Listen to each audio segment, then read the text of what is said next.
Hello everyone and welcome back to This Is Real Life. I'm your host Sheri and it's like 2 days before Christmas, so we better get to baking. All of our neighbors and friends are dying for our holiday cookie boxes, and that is what we are going to put together on today's Real Life Friday video.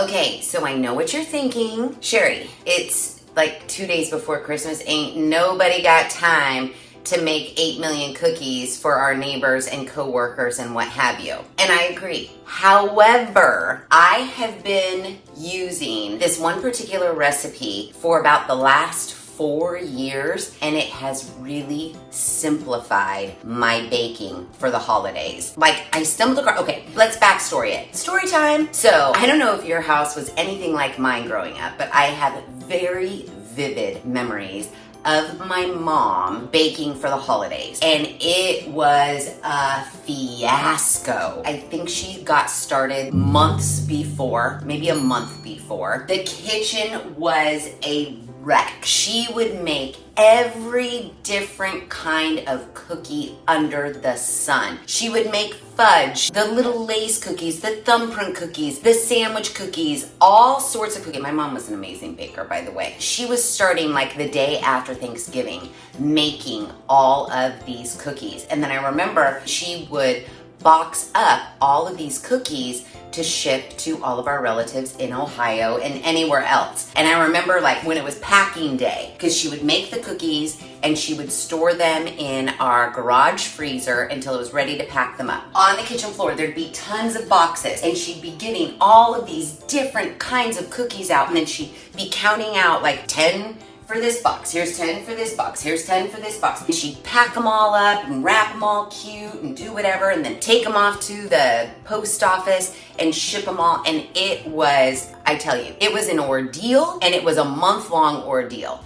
But the cookies, so many different flavors, so many different types, they were amazing. And I realized, ain't nobody got time for that. And I used to do that. I wanted to emulate my mom so bad. I wanted to be that house on the street where everybody's like dying. I can't wait till Sheri brings us our box of holiday cookies. And I would be up, it'd be Christmas Eve night, and I'd be packing together these boxes. And then I'd get Davis and I'd be like, you gotta go here, here's boxes, go deliver these to the neighbor. Wake them up, I don't care, because I just got done putting them together. Well, I don't do that anymore because I found Emma's Goodies on YouTube, and she changed my life.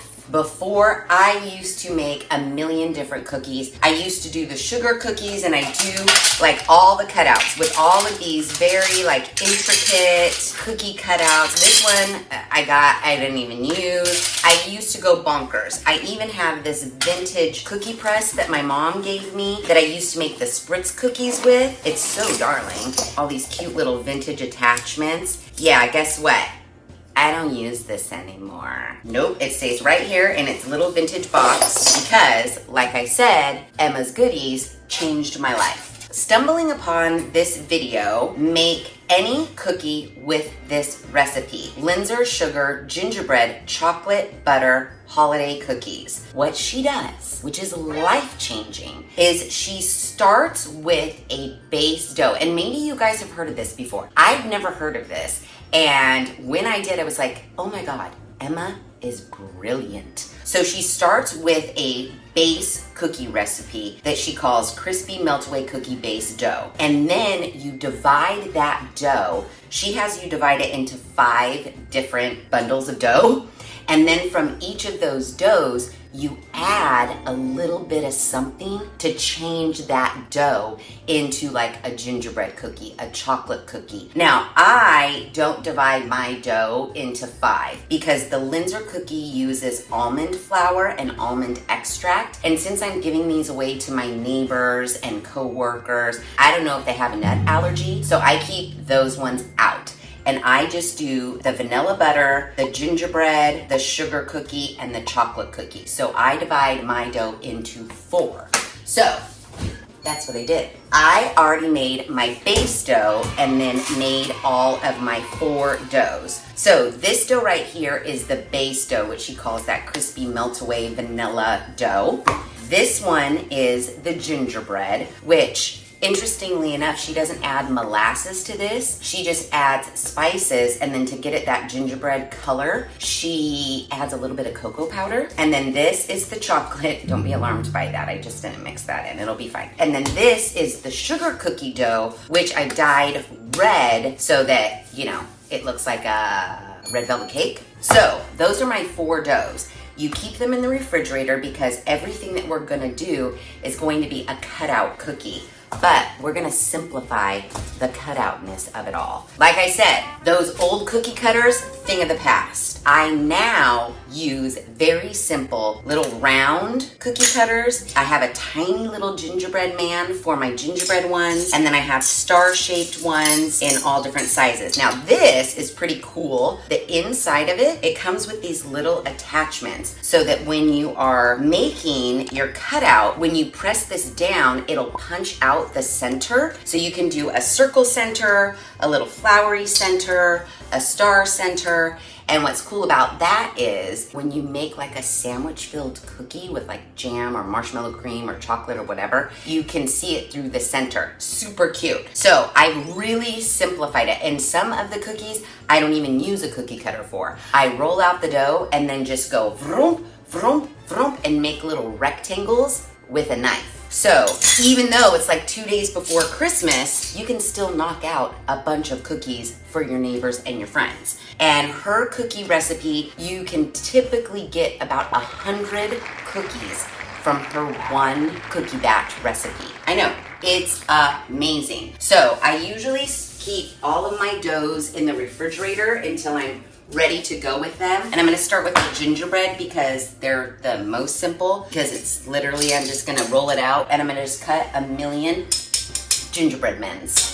I roll out my cookies onto this marble slab my mom actually gave me. I mean, you could roll out your cookies on the countertop on a piece of parchment paper, whatever you got. Sprinkle some flour onto this little marble slab here. You know how to roll out dough. I have a rolling pin from the Dollar Tree, and then I also have this like little mini rolly guy. Just get everything ready to go, flour it up. I just roll it out to a thickness I think is fine. Not too thin, not too thick.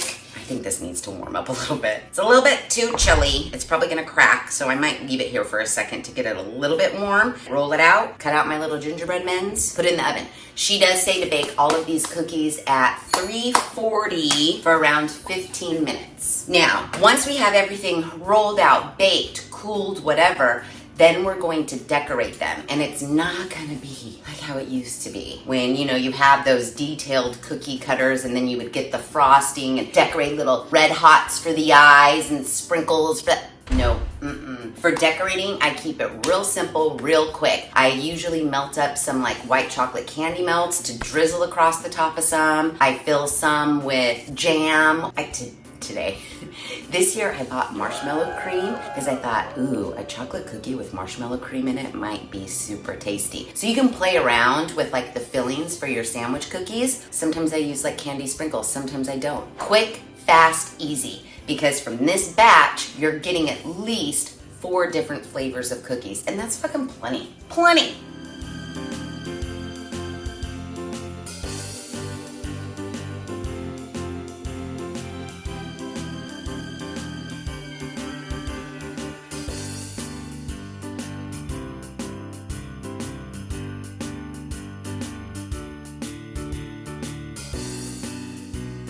And voila, just like that, we have 73 gingerbread men ready to go into the oven for about 15 minutes. And look, I only have this tiny little baby bit of gingerbread dough left over. These little dudes are waiting to go on the cookie sheets. And you might be thinking to yourself, sure, you have those pretty cram-packed on your cookie sheets. I do, because they don't spread at all. So you can cram them in so that you have less amounts of baking time. So I pile them on. While they're baking, I'm gonna start cutting out my next batch, which is gonna be my chocolate. Yeah, let me get these in the oven for 15 minutes.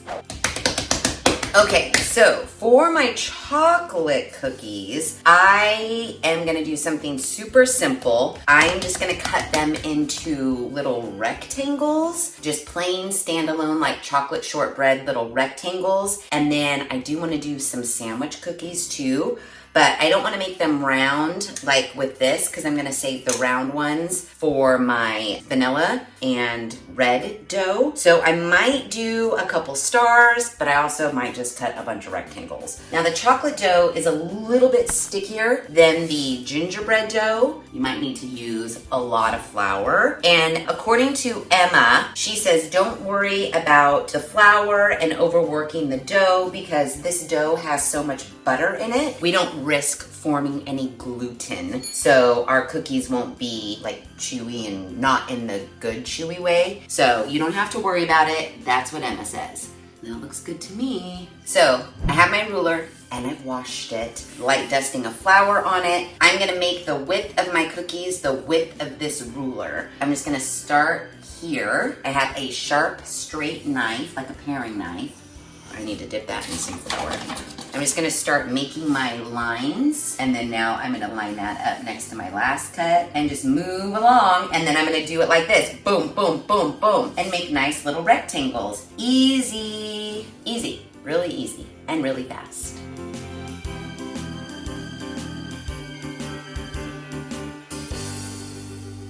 And another voila. We have 58 chocolate cookies ready to go into the oven, along with our remaining gingerbread men. Our first batch of gingerbread men are already out and they're cooling, so let's get these in the oven for 15 minutes, and then we can work on our next batch of dough. See how fast this is going? It's so easy. So moving on to our next batch of dough, I like to call it red velvet. It's not red velvet at all. It's just sugar cookie dyed red.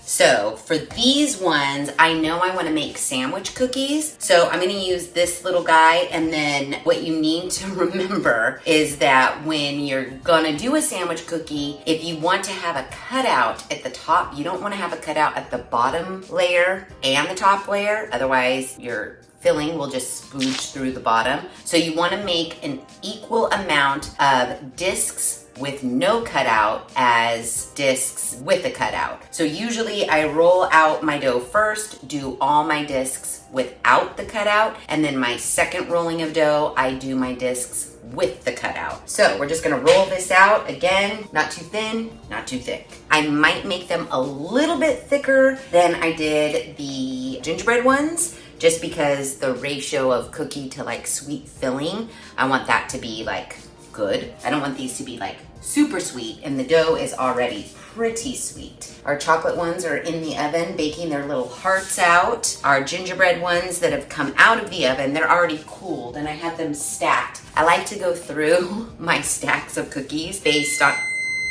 time to get those out, based on like thickness. Do they all look the same? I make piles of like really, really good ones to not so good ones. And then the not so good ones I just keep for myself. So let me get those out so those can cool while we're punching these. So here we go. We're just gonna punch, punch, punch. All right, so there's 20 bottoms. So I'm gonna get those off to the side, re-roll, and do my 20 tops with a hole punch out.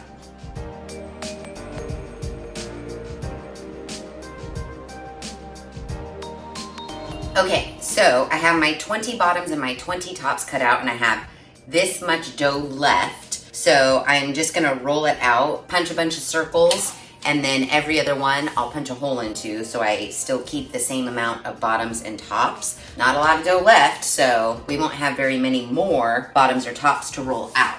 Red cookies, out of the oven, cooling.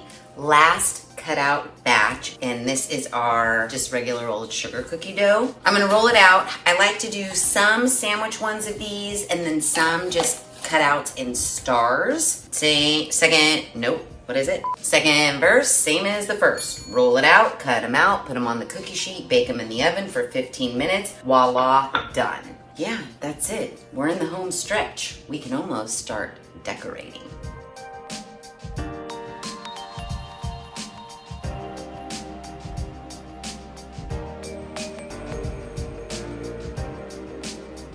Okay, the last batch of cookies is baking away in that oven for 15 minutes. Let's clean up our mess so that we can get to decorating as soon as that last batch is out and cooled. So, cleanup time. Clean up, everybody helps. Except for it's just me, so.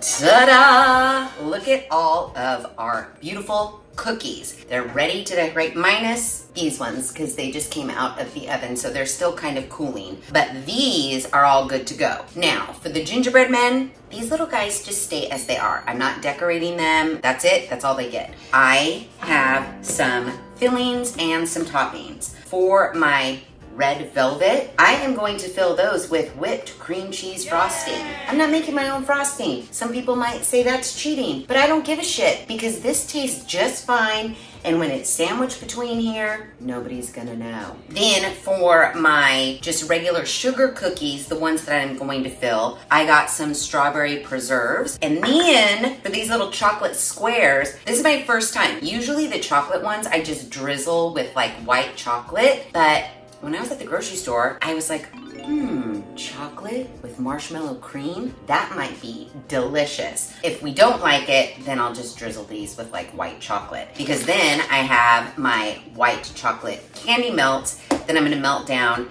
and drizzle on any like single chocolates, but really for my stars. And then I'm gonna sprinkle before the white chocolate dries with some red and green, you know, that sugar stuff. So it's really, really, really simple, really quick. Ooh, let's just do the marshmallow cream right now so we can test it and see if we like it. So here's one of our little chocolate dudes.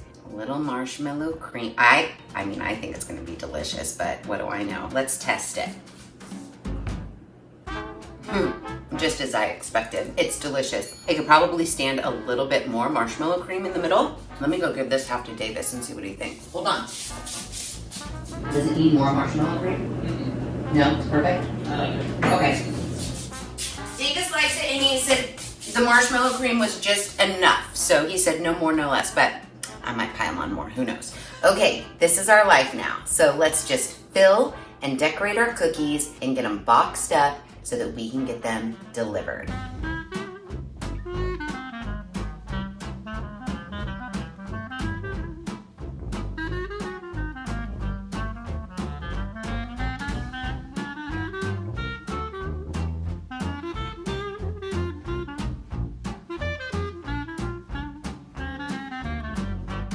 So all of my filled cookies are filled and they're in the fridge chilling out. And so now it's time for the stars, which I was gonna drizzle and then I feel like I'm just gonna dip. I poured about half of these candy melts into a separate Tupperware container and I've melted it down so it's nice and melty. And then I'm just gonna dip like half of the star in, like so. Shake off the excesso. I'm gonna try to work fast because before this dries, I want to sprinkle on my red and green sprinkles. Just dipping, no rhyme or reason, shaking off the excess, plopping them down. Dip, shake, plop.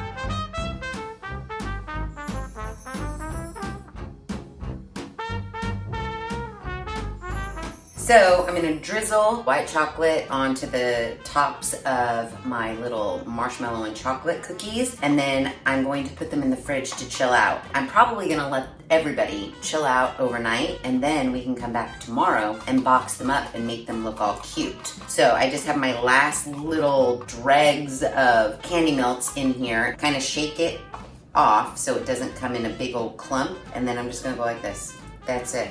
Trying to contain the mess a little bit, but I do want a little bit of drizzle on everybody. Now, I'm gonna just say right now, I'm not super happy with the marshmallow cream because it's just like oozing out. I did chill it, so that did help a little bit, but they're kind of gonna be messy. More like a s'more, if you will. So aesthetically, not my favorite. Taste-wise, pretty damn good. So fronts and backs are drizzled with chocolate. I'm gonna put them in the fridge along with everybody else. And then when we come back tomorrow, we'll box them up and deliver them out.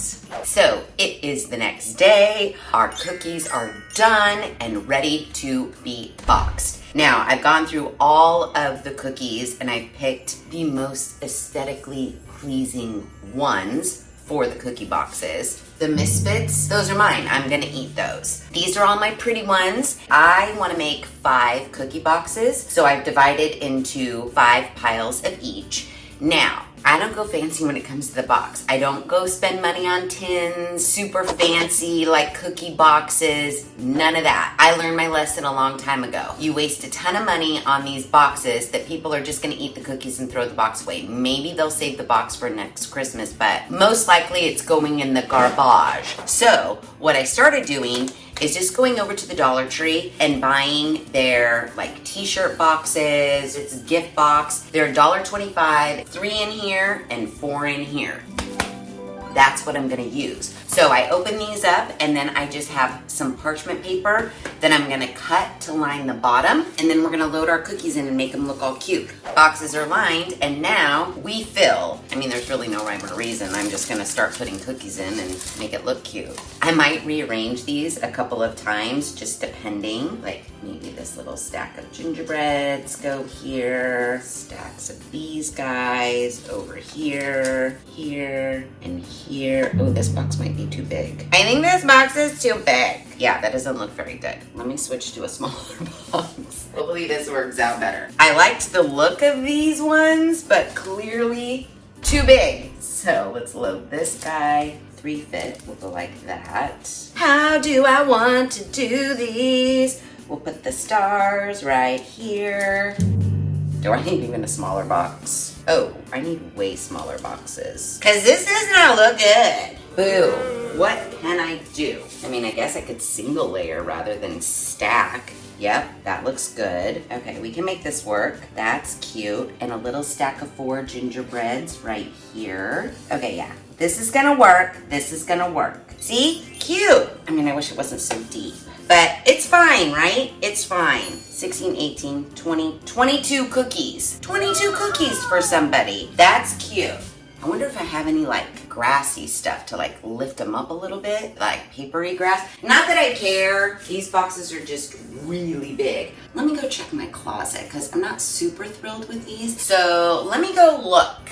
Okay, so I just did a whole Tim Gunn make it work moment because I found these tins that I purchased who knows when from the grocery outlet and I never used them. But then I was like, I don't want to use these. I have all these boxes. I want to make them work. Because I felt these were just too tall for the amount of cookies that I had, I got out my paper cutter and I trimmed them. So I just ripped them apart. I mean, they're Dollar Tree boxes. They're not held together super great. So I just gently like ripped them apart, put them on my paper cutter, trimmed down all the sides 1 inch, and then I used double stick tape, and then I taped them back together, and now I have this. So see, perfect. So now they're the right height. So I'm gonna trim up the rest of them, then build the boxes. Wrap them up with a pretty ribbon, and then we'll be done. Okay, I've cut all of my boxes, and as I was doing it, I was like, it probably would have taken you less time to just drive over to the Dollar Tree and purchase different boxes. Whatever. We're done now, and all the boxes are the right height. We just have to fill up the last one, pop the lids on, put a ribbon around it, and call them done. As I'm sitting here, my little marshmallow cream inventions, I hate them. The marshmallow cream, when it gets soft, it kind of oozes. Again, tastes good, aesthetically pleasing, no. People are getting them this year, but next year I will not be using marshmallow cream. So note to self, don't use marshmallow cream because it sucks. So let's fill this guy up. I like the single layers. I think it's looking very, very cute. See, this one already like slid, so I gotta kind of like slide it back. And then our little stars. And then our gingerbread men. Great. Yay. Perfect. Box is done. We just need to put the lids on. Now, what I like to do in the inside of the lid, I like to put a little piece of paper just taped on the inside that has the ingredients, and I printed them out, but I left them on my desk at work. So I usually write the holiday cookies inside this box were made with, and then I put like whatever it was. So if anybody has an allergy, they know what the cookies were made with, and then they know if they can eat them or not. And then I just pop the lid on and just tie ribbon around it. I make a little tag. Voila! Look how cute! So yay! Holiday baking done. Very easy with that recipe from Emma's Goodies. I mean, I'm telling you, it's a game changer. Look at the variety of cookies we got from just that one major dough that we divided into little different sections and added little bits of things here and there to make them chocolatey, gingerbready, whatever. Everybody gets 2 dozen holiday cookies that were homemade by you. I mean, it doesn't get much better than that, does it? So, if you like this video, please be sure to give it a big thumbs up. If you haven't done so already, please subscribe to the channel. Be sure to ring that notification bell so that you are alerted to all of the Real Life Friday videos I push out, which is every other Friday at 5:30 Pacific Standard Time. Make sure you share this video with your family and friends. And happy holidays! I'll see you next year.